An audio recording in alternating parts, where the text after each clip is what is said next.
জয় জয়তে আপোনালোক সকলোকে সাধনাৰ পথ চেনেললৈ স্বাগতম জনাই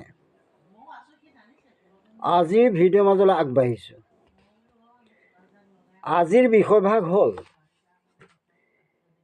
নামঘৰৰ সিংহাসন সাতখলপীয়া কিয়? প্ৰত্যেক খলপৰ নাম আৰু তাৎপৰ্য।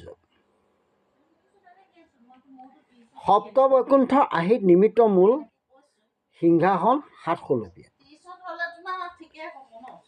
ইয়াত সাত খলপ বা স্তৰ আছে। সপ্ত বৈকুণ্ঠৰ নাম প্ৰথম হ'ল শান্তবিলাস, দ্বিতীয় হংসবিলাস, তৃতীয় চেতবিলাস, চতুৰ্থ পঞ্চবিলাস, চতুৰ্থ পদ্মবিলাস, পঞ্চম কনকদণ্ড, ষষ্ঠ নিজাদণ্ড, সপ্তম গোলোকধাম। সেইকাৰণে নামঘৰৰ সিংহাসন সাতখলপীয়া। বিলাসৰ অৰ্থ হ'ল শান্তিৰ ঠাই বা সুখৰ ঠাই। কাল মায়াৰ য'ত তাণ্ডৱ নাই সেই বৈকুণ্ঠ। মহাপুৰুষ মাধৱদেৱ গুৰুজনাই নামঘোষাত লিখিছে, কালৰ মায়া আদি যাহাৰ মনক কৰিতে নপাৰে কুণ্ঠ। এহিহে কাৰণে ঈশ্বৰৰ নাম প্ৰসিদ্ধ ভৈৰৱ বৈকুণ্ঠ। প্ৰভু ভগৱন্ত কৃষ্ণ কালমায়াৰ স্ৰষ্টা আৰু অধীশ্বৰ। ব্ৰহ্মভুৱনলৈকে কাল আৰু মায়াৰ অধিকাৰ আছে। আনকি সৃষ্টিকৰ্তা ব্ৰহ্মাও মায়াসজ্জাত ঘুমতি গৈ আছে। চৰাচৰ জগতৰ সকলোকেই কালে সংহাৰ কৰে। একমাত্ৰ পৰমেশ্বৰ কৃষ্ণৰ ওপৰত কালমায়াই প্ৰভাৱ বিস্তাৰ কৰিবতো নোৱাৰেই, বৰং তেওঁৰ ভয়ত কম্পমান হৈ থাকে। বৈকুণ্ঠত কালমায়াৰ অধিকাৰ নাই। সিংহাসনৰ প্ৰথম খলপ বা স্তৰ নাম হ'ল শান্তবিলাস। যাক আশ্ৰয় কৰিলে মানুহে প্ৰকৃতাৰ্থত শান্তি লাভ কৰিব পাৰে। আত্মাই পৰমাত্মাক জানিলে প্ৰকৃততে সুখ মিলে। যি সুখ ডাল দৈত্য হ'লেও অনুভৱ কৰিব পাৰিব আৰু কোটিপতি হ'লেও অনুভৱ কৰিব নোৱাৰিব। সকলো বৈষয়িক দুখৰ মাজতো পৰমাৰ্থিক সুখ অনুভৱ কৰিব পাৰি। সদ্যহতে মানুহে সদায় সুখ বিচাৰে, কিন্তু সুখে ধৰা নিদিয়ে। দুখ নিবিচাৰে যদিও দুখে পিছে পিছে দৌৰাই ফুৰায়। প্ৰভু ভগৱন্তক ভজনা কৰিলে দুখ আঁতৰি যায় আৰু সুখে আগুৰি ধৰে। প্ৰভু ভগৱন্ত কৃষ্ণৰ চৰণত শৰণ গ্ৰহণ কৰাৰ পিছত সকলো বিপদ বিঘিনিৰ পৰা মুক্ত হয় আৰু মানুহ শান্ত হৈ পৰে। সেয়ে এই সুখৰ খলপৰ নাম শান্তবিলাস। সিংহাসনৰ দ্বিতীয় খলপ বা স্তৰ নাম হ'ল হংসবিলাস। হংস মানে ৰাজহাঁহ। ৰাজহাঁহে পানীৰ গাখীৰ বাছি খাব পাৰে। ঠিক বেয়াবোৰৰ পৰা ভালবোৰ নিৰ্বাচন কৰি উলিয়াব পৰা শক্তি আহৰণ হয়। কি সঁচা, কি মিছা, কি শুদ্ধ, কি অশুদ্ধ, কি ন্যায়, কি অন্যায়, কি ভাল, কি বেয়া বিচাৰ কৰিব পৰা হয় আৰু তাৰে কুপথ পৰিহাৰ কৰি সুপথে চলি সুখৰ ঠাই লাভ কৰে। সেয়ে হ'ল দ্বিতীয় খলপ হংসবিলাস। সিংহাসনৰ তৃতীয় খলপ বা স্তৰ নাম হ'ল চেতবিলাস। চেতৰ অৰ্থ হ'ল বগা।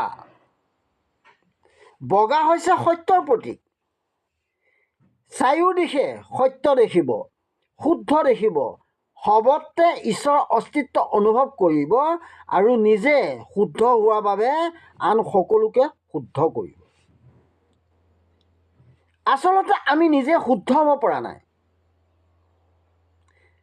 বাবে আনকো অশুদ্ধ দেখোঁ।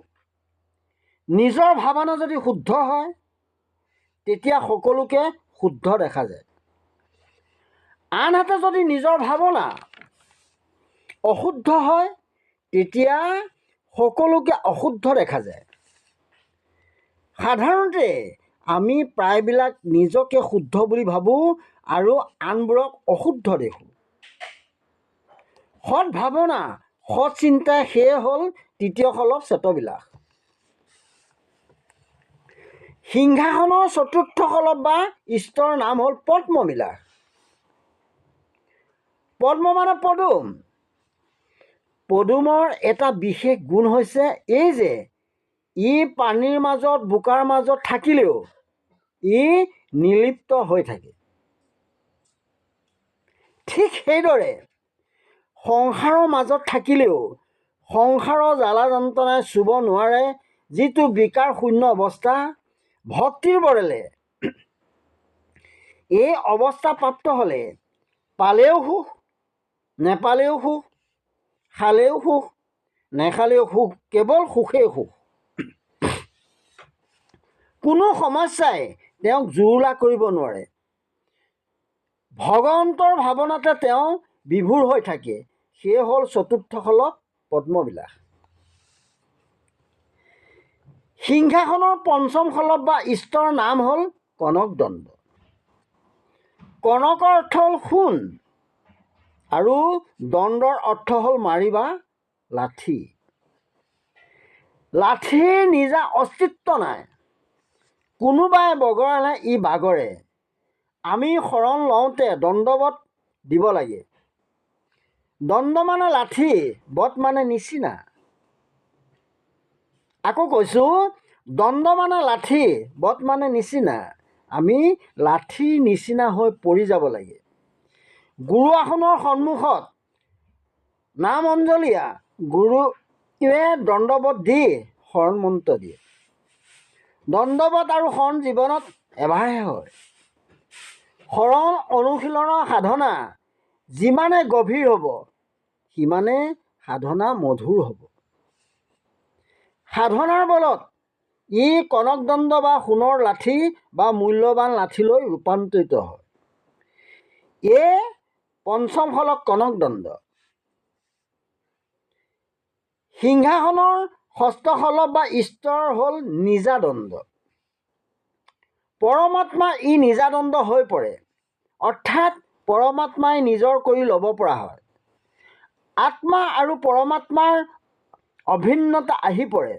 সুখ দুখ শূন্য হৈ পৰে। দেহ জ্ঞান লোপ পায়। এই হ'ল ষষ্ঠ খলব নিজাদণ্ড। সিংহাসনৰ সপ্তম খলব বা ঈশ্বৰৰ নাম হ'ল গোলোকধাম। গো অৰ্থ হ'ল বেদ, লোক মানে স্থান। য'ত ঈশ্বৰৰ স্থান সেই গোলোকধাম। সাধনাৰ জৰিয়তে গোলোকধামত উপনীত হ'ব পাৰিলেই ভকত ক'ব নোৱাৰাকৈ ভগৱান হৈ পৰে। ভক্তি এ অপূৰ্ব মহিমা। এই হ'ল সপ্তম খলব গোলোকধাম। সেইকাৰণে নামঘৰৰ সিংহাসন সাতখলপীয়া। আজি ইমানতেই সামৰণি মাৰিছোঁ।